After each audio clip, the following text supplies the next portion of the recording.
What's going on, everybody? Welcome back to Marriage and Medicine. So we wanted to switch it up a little bit, and we decided that we wanted to do a book review, which is something different. And with that book review, we're going to use this to really talk about finances as well as how we're doing our finances and things that can help you out in the future as well. And so the book that we chose was this book here. It's called Financial Residency, Create Your Financial Plan. It is a book by Ryan and Taylor Inman. Ryan is a financial advisor who is basically a fee-only, physician-only provider or advisor. And his wife is a pediatrician, I believe, or something in that field. And so they went together and they wrote this book to basically make it very easy to create a financial plan and discuss the different things that go along with that. So we just wanted to take time to talk about that a little bit. And they do have a podcast too. Yeah. So if you are more of like an auditory learner, it's not quite the same as the book, but that's another thing you can look into as well. So we're kind of go over our chapters and share what we've done as well. So chapter 1 is basically just talking about why even bother putting together a financial plan? Like, what's the point of doing that? Why do you need one? Things of that nature. And basically he was just saying, like, the whole point of creating a financial plan is to basically make goals for yourself with your finances and just life in general, and kind of get an idea of where you're going. So he tried to compare it to like golf. Like when you go golfing, you don't just go out there and just swing and just see what happens. Like you look at the ball, you line it up, you look for like obstacles, you look at like if the wind is blowing, which way is it blowing, just all kinds of stuff. And then eventually you will take your swing. So he was comparing it to that and basically saying how you need to look at your goals and kind of see where you're going to achieve that goal. You don't just say, hey, I want to be a millionaire, and then you never make any plans on how you're going to get there. You need to have actionable goals that you make to help you achieve what it is that you want out of life. Yeah, and so from our standpoint, I kind of got into finances pretty heavy, like starting residency. I know Jasmine probably got tired of it, but yeah, I did. Not gonna lie. Yeah, but you got a plan, and so but somebody has to do it. Yeah, so. Exactly. So I got kind of pretty deep in it, and that's how I found the podcast and everything as well. Just kind of looking for ways to learn about this, because in residency, unfortunately, we don't learn enough about it. So you kind of have to do that on your own on the outside. But when it comes to creating a financial plan, I kind of started thinking about it early on in terms of how are we going to get to my ultimate goal is to be able to ideally have the ability to retire by 55, give or take. Not saying I'm going to stop working, but be able to retire by 55 so that I can enjoy and not have to stress about anything else from that standpoint. And so the whole mindset for me was, how do we get there as a family? We knew, of course, in residency, you're not making the money that we're making now. And so you kind of have to start with basically making plans at that point, because the things that you learn, the things that you implement at that time is basically going to transition into attendinghood. And so you want to try to start yourself off right so you can start to make those kind of plans appropriately. So in the book, he basically wants you to kind of think about your life overall and kind of like think of what would your ideal life look like. It doesn't have to just be focused on finances. It can be focused on anything, but you have to figure out for yourself or for your family, what does your life, like, what do you want it to look like? What would you like it to look like ultimately? And so when you're making your goals, he used this acronym SMART to help you make your goals. And so basically S means specific, M means measurable, A means achievable, R means realistic, and T means time bound. So he was saying that you should use each one of those things when you make a goal to make it more tangible. Achievable. Yeah. So for example, like just saying, oh, my goal is to lose weight this year. It's like, it's kind of broad. It doesn't really tell you anything. You can't really measure that. You don't really have a specific like goal or deadline in mind. But if you make it a little bit more specific, measurable, achievable, all that stuff, you might change it to say, I want to lose 20 pounds by June 1st. And my ultimate goal is to lose 2 pounds a week leading up to that 20-pound mark on June 1st. Right. So that way, you know, you're very specific. You can track it every week. You should be losing the 2 pounds.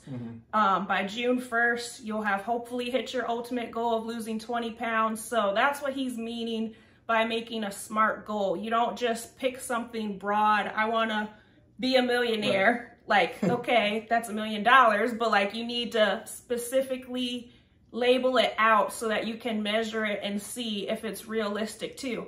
And you don't want to just pick something just like because it sounds good, because again, it has to be realistic. So saying, I want to be a millionaire by next week.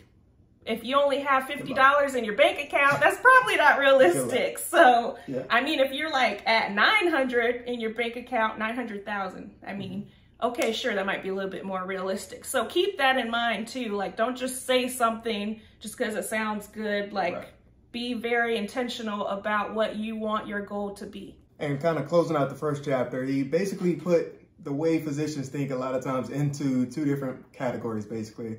On one side, you have the physician who is like, I make so much money, I can just pay everything with cash. What's the point in planning when I have enough money to do whatever I want to do? And then you'll have the other group who is like, I mean, I'm basically in debt up to my eyeballs. I'm never going to pay this back. What's the point? Kind of I'll just make the minimum payments on it because there's no point. I'll just let it ride. And those are both very, again, different spectrums all the way on across the board, but those are the two ends you don't want to be on. You definitely want to be kind of in the middle where you have, you're comfortable with your plan that you're going to make. And you also understand that just because you make a lot of money does not mean that you don't fall victim to the trap that other people fall victim to. When you think about people who are like, oh yeah, I can afford that, that's no problem. Most of those people are talking about, I can afford that minimum payment, that's no problem. I can afford that monthly payment of $200, whatever a month, like whatever, just keep adding it up. And when you do that multiple times, you start realizing that that monthly income that you have just keeps shrinking and shrinking and shrinking until you're like, where's my money? Where's my money going? And then you're stuck because you don't have any expendable income and you can't save anything and you're struggling basically. Yeah, especially when it's stuff like cars, house, like things that accrue interest. And you're like, oh, I can make this, you know, $5,000 payment a month. That's no big deal. I can afford this. But it's like, this does accrue interest. So yes, you might make this small payment every month, but ultimately you're going to pay more than what it actually did cost because of the interest. So that's something you have to think about, not just, oh, every month I'm making these little payments, I'm fine. Like, you got to change that mindset. You got to go switch to the mindset of, I'm paying for everything with cash. If I can't pay cash for it, I can't afford it. So I'm not going to get it right now. I'm going to save up and get it later down the road. Or at least if it's something you're not paying in cash, make it something that is still not extremely out of your budget. Like if you have to make payments on it, make them as small of payments as you possibly can so that you're not like just forking out a lot of money. Yeah, for sure. So in chapter 2, they are talking about basically just discovering what do you want your ideal life to look like. Like if you didn't have to worry about working and money and any of that, what would you want out of life? So again, it's not just financial, just in general. Like, do you want to vacation a certain number of times a year? Do you want, I don't know, whatever it is you want, what is it? Like, would you only want to work part-time by a certain age or not stop working at all? Like, you have to think about what it is that you want. And so this chapter is essentially thinking about that. He gives you a lot of exercises and things for you to do, for you to kind of figure that out. And he does, or they do suggest that if you're married, that you do it together. So if you don't do it together, at least come back and talk about it together, because you don't want one person that's like, knows what's going on with things and the other person's just like kind of following along. You want to ideally plan stuff together. So most of the chapter is essentially you're thinking about your life in 1 year, 3 years, 5 years, 10 years, 30 years. And you're setting goals kind of around those time constraints. So your financial plan, ultimately, that is supposed to help you create your goals to achieve your ideal lifestyle. And so it's gonna essentially help you to spend your money and save your money in a way that will help you meet those goals. So you're not just like all about, oh, I'm just paying bills and saving and just miserable in my life. Like, ultimately, these are things that you picked as your goals, so you should pick things that are important to you. He suggests that you pick 5 goals that are the most important to you out of life, and use those as, I guess, like pillars to help you with creating your plan. So one thing that also helps with, again, kind of figuring out what your ideal life is going to be like, is setting goals, short-term goals and long-term goals. So he lists out thinking about what your 1-year goal is, your 5-year goals are, your 10-year goals, and your 30-year goals. That way you can kind of get an idea of how your life is going, how your life trajectory is going to go. And so for us, for example, when we were writing our financial plan, we were thinking 1-year goal. Like, we wrote this, I think, in the residency, while I was still in residency. So 1-year goal from that was, you know, pay off the cars that we had. Ideally, put a big chunk towards our student loan, or my student loans, shall I say, sorry, towards student loans, in order to ideally have that paid off within 5 years at the max, but ideally before that, as well as having money saved up for a down payment for a house, which we did that too, so that's cool. And on top of that, still being able to take some vacations throughout the year so that we can definitely enjoy that time. When we think about going into the 5-year time span, it's more so making sure loans are out the way for sure at that point. Ideally, putting a lot of money towards retirement at that point, making sure that we're maxing out everything. I ideally want to do that beforehand as well, but making sure for sure that everything is getting maxed out so that we are on track for having enough money for retirement so that I can ideally retire early if I wanted to, or at least go part-time. And talk about 10-year goals. At that point, it's like, you know, trying to put extra money towards the house. Of course, we started putting money towards 529 and stuff for the kids a little bit earlier as well, but making sure that that is funded appropriately so they don't have to worry about tuition and those kind of things ideally. And then we get 30-year goals, and that's, you know, retirement time where houses are paid off, cars paid off, no debt, all that kind of stuff for sure. And then at a point, just really thinking about how we want to spend the rest of our life, just how we want to enjoy it. Like vacationing a lot, because we won't have kids anymore. No kids in the house. Not little kids, at least, I should kids say. In the house. So just ultimately, it's like we're just trying to slowly work towards those ultimate goals of like the 30-year goals. So these 1, 5, 10 years, it's kind of almost like a checkpoint. Like, okay, at 1 year, like, let's go back and look at our goals. Did we meet these things? Okay, this might need to get shifted over now into year 2 because we didn't meet it yet.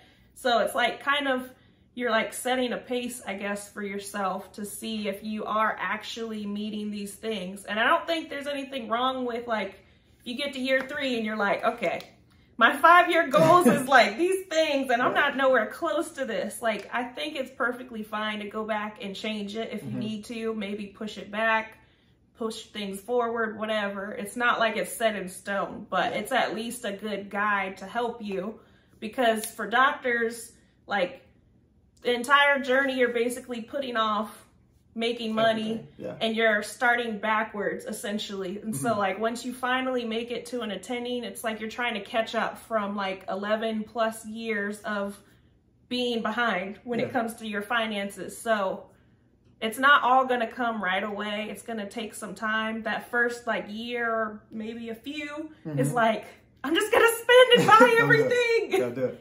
I mean, within reason, but it's hard because like we've even gone through that within this first year of like, we haven't gotten to buy anything in a long time. And so you're just like, I bought this, I bought this. Oh, Amazon's here again. Oh, Amazon's here again. I know. So every that's a normal thing, but like eventually you have to rein it in because you have retirement. Ideally, one day you might have kids or a family. You have bigger things to think about. So at some point you got to get it reeled in and like kind of get things together. So setting a plan is something that'll definitely help out with trying to get you back on track when it comes to that. But yeah, so thank you guys for watching, and we'll be able to see you guys in the next video.